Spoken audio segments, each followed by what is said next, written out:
नमस्कार मित्रों, आपका स्वागत है आपके अपने चैनल सुरभि सेवा में। मैं आपका होस्ट सुरेंद्र कुमार शर्मा एक बार फिर सभी को नमस्कार करके सभी का स्वागत करता हूं। अब हम बात करेंगे आज गीता के द्वितीय अध्याय सांख्य योग के श्लोक 15, 16 और 17 के बारे में। 15वें श्लोक में भगवान श्री कृष्ण बोल रहे हैं, यम ही न ही व्यथन्त्येते पुरुषम पुरुषसभ सम दुःखः सुखम धीरम सो अमृतवाय कल्पते।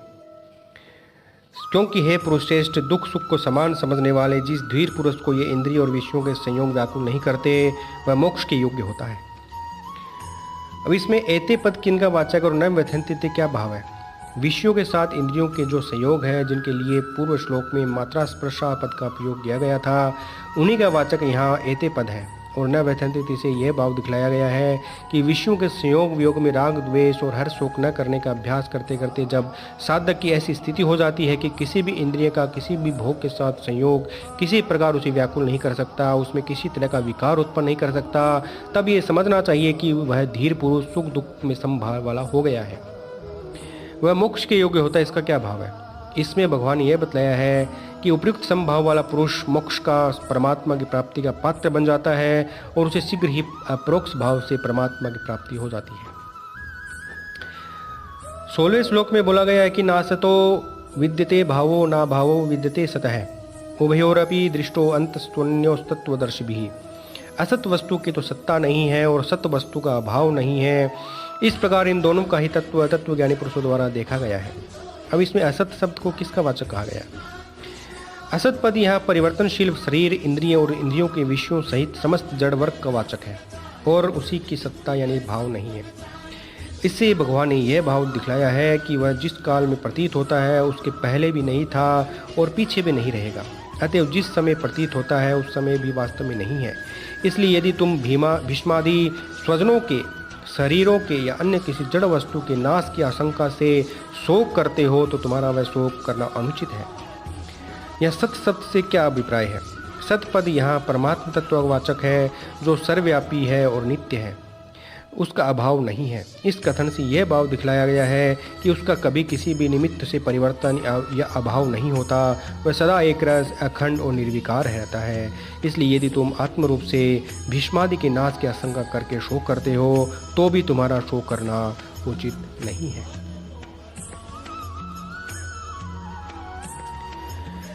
इसके अगले श्लोक में भगवान बोल रहे हैं, अविनाशी तु तद्विधि येन सर्वमिदं तदं विनाशमवश्यास्य न कश्चित् तु कर्तुमर्हति। नाश रहित तो उसको जान जिससे ये संपूर्ण जगत दृश्य वर्ग व्याप्त है।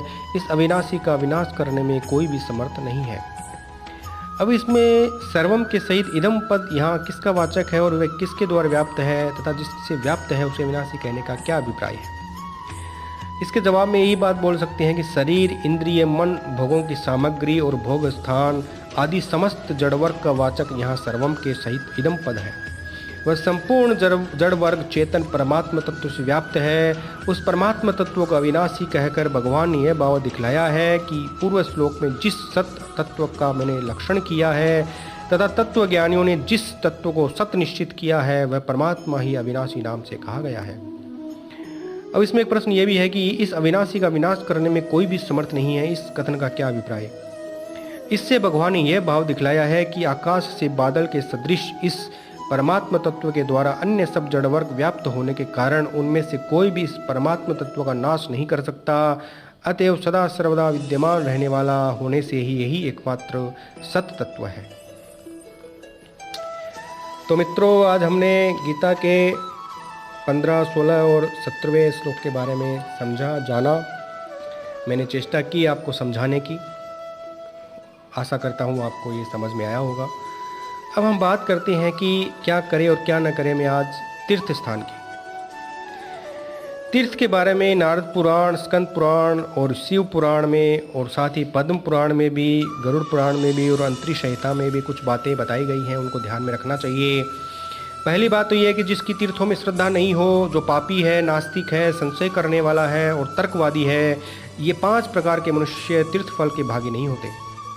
पैदल चलने की सामर्थ्य होने पर भी बैलगाड़ी आदि पर तीर्थ में जाने वाले से गोवध का पाप लगता है। अश्वयान पर यानी घोड़े या तांगे आदि पर जाने से तीर्थ यात्रा निष्फल होती है। पालकी, रिक्शा आदि पर जाने से तीर्थ का आधा फल मिलता है। पैदल चलकर जाने से चौगुने फल की प्राप्ति होती है। तीर्थ क्षेत्र में जाने पर मनुष्य को सदा स्नान, दान, जप आदि करना चाहिए, अन्यथा वह रोग, दरिद्रता, मूकता आदि दोषों का भागी होता है। अन्य जगह किया हुआ पाप तीर्थ में जाने से नष्ट हो जाता है, पर तीर्थ में किया हुआ पाप वज्रलेप हो जाता है। इसलिए तीर्थों में पाप करने से बचना चाहिए। जब कोई अपने माता पिता, भाई, सुहृद और अथवा गुरु को फल मिलने के उद्देश्य से तीर्थ में स्नान करता है, तब उसे स्नान के फल का 12वां भाग प्राप्त हो जाता है। जो दूसरे के धन से तीर्थ यात्रा करता है उसे पुण्य का 16वां अंश प्राप्त होता है, तथा जो दूसरे कार्य के प्रसंग से तीर्थ में जाता है उसे उसका आधा फल प्राप्त होता है। तो मित्रों, इसी के साथ मैं अपनी वाणी को विराम देता हूँ। आप इस चैनल के साथ बने रहिए। आप सभी का बहुत बहुत धन्यवाद। अब अपना सफ़र धीरे धीरे बढ़ रहा है, हम बढ़ते जाएंगे, अपना कर्तव्य कर्म करते जाएंगे। आप सभी भी अपने कर्तव्य कर्म की ओर आगे बढ़िए, निष्काम कर्मता प्राप्त करिए, गौ माता की सेवा में भागीदार बनिए। आप सभी से विनम्र करबद्ध प्रार्थना है, ज़्यादा से ज़्यादा इसको लाइक, सब्सक्राइब और शेयर करवाइए, व्यूज़ दीजिए, इसको सुनिए, समझिए, ये आपके लिए भी पुण्यदायी है। आप मेरे साथ बने रहिए। आपके इस जन्म और अगले जन्म के पुण्य के संचय का ये महान पर्व, महान यज्ञ मैं कर रहा हूँ। साथ में गौ सेवा के लिए भी आप प्रयत्नरत होइए। इसी आशा के साथ मैं अपनी वाणी को विराम देता हूँ। धन्यवाद। जय श्री कृष्णा। राधे राधे।